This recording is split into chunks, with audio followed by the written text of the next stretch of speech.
How are you doing? The Wagon community is all our community of alumni. So it's really amazing in terms of diversity and people with different backgrounds.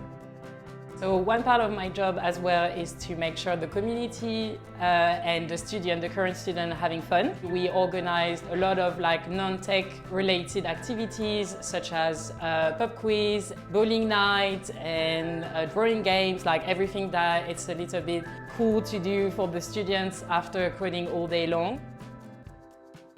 Another part of my job is to organize the Wagon talks. We had really cool people. For example, Mark Abraham is a head of product at ASOS, or Mario Fernandez, he was a UX designer at HSBC. We think it's really important for them to also meet people in the industry.